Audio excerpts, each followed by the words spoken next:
शासकीय विधेयके विचार खंडशः विचारावर संमत करणे सन 2026 चे विधानसभा विधेयक क्रमांक 24।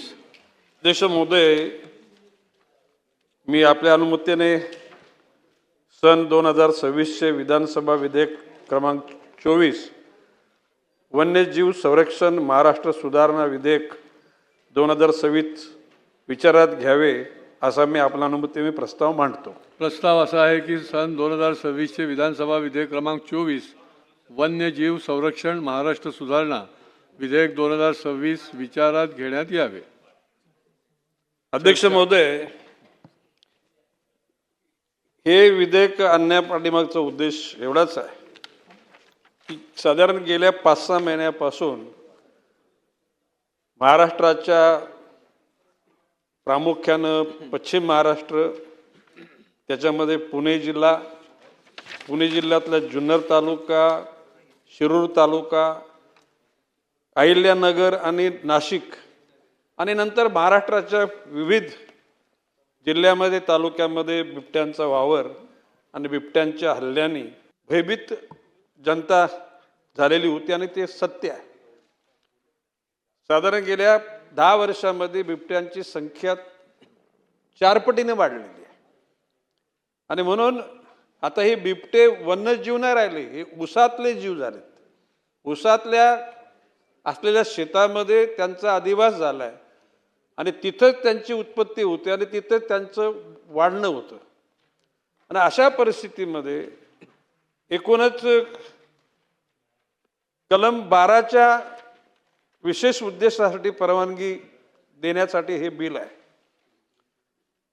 त्यामध्ये शिक्षणासाठी, वैज्ञानिक संशोधनासाठी कोणत्याही वन्य प्राण्याचे पर्यायी अधिवासात स्थलांतर करणे, कोणत्याही वन्य प्राण्यांना न मारता, विष न देता, नष्ट न करता वन्यजीवाची लोकसंख्या व्यवस्थापन करणे, मान्यताप्राप्त प्राणी संग्रहालयासाठी कलम 38(1) अंतर्गत परवानगी अधीन राहून किंवा संग्रहालयाचे तत्सम संस्थांसाठी जीव वाचवणाऱ्या औषधाच्या निर्मितीसाठी सापाचे विष प्राप्त करणे, संकलित करणे किंवा तयार करणे, परंतु अट अशी आहे की अनुसूची 1 मध्ये नमूद केलेल्या कोणत्याही वन्य प्राण्याबाबत केंद्रीय सरकारची पूर्वपरवानगी घेतल्याशिवाय असा परवाना दिला जाणार नाही आणि इतर कोणत्याही वन्य प्राण्याबाबत राज्य सरकारची पूर्वपरवानगी घेतल्याशिवाय असा परवाना दिला जाणार नाही।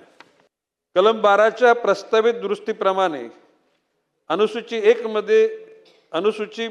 1 मधील भाग क सस्तन प्राणी यातील अनुक्रमांक 43 येथील नोंदीमध्ये विनिर्दिष्ट केलेल्या बिबट्या, पॅन्थेरा, पाड्स वगळता निर्दिष्ट केलेल्या कोणत्याही वन्य प्राण्याबाबत केंद्र सरकारची पूर्वपरवानगी घेतल्याशिवाय इतर कोणत्याही वन्य प्राण्याबाबत अनुसूची 1 मधील भाग क सस्तन प्राणी यामधील अनुक्रमांक 43 येथील नोंदीमध्ये निर्दिष्ट केलेल्या बिबट्या, पॅन्थेरा, पाड्स याच्या राज्य सरकारची परवानगी घेतल्याशिवाय। अध्यक्ष महोदय, या ठिकाणी एकूणच केंद्रीय वन्यजीव विभागाकडे यांना एखादा जर बिबट्या जर पकडायचा असेल तर परवानगी घ्यावी लागते, त्याला उपचार करायचा असेल तर परवानगी घ्यावी लागते आणि प्रत्येक इंडिव्हिज्युअल त्या केसमध्ये वन खात्याच्या अधिकाऱ्यांना त्या ठिकाणी फेऱ्या मारायला लागतात, पाठपुरावा करावा लागतो।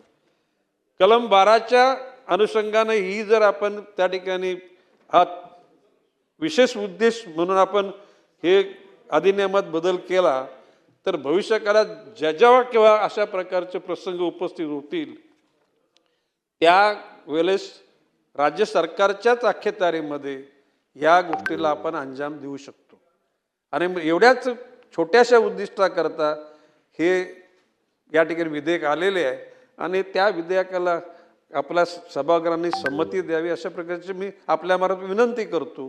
प्रश्न असा आहे की सन 2026 चे विधानसभा विधेयक क्रमांक 24 वन्यजीव संरक्षण महाराष्ट्र सुधारणा विधेयक 2026 विचारात घ्यावे काय?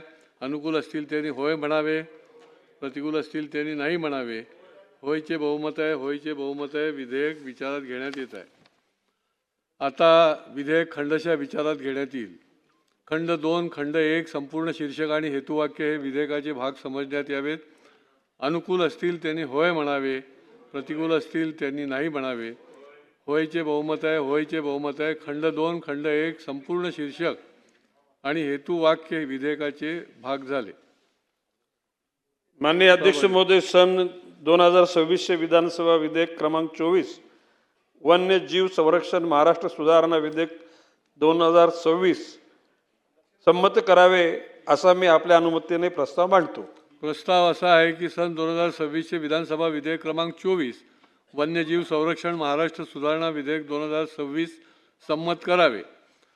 प्रश्न असा आहे की सन 2026 चे विधानसभा विधेयक क्रमांक 24 वन्यजीव संरक्षण महाराष्ट्र सुधारणा विधेयक 2026 संमत करावे.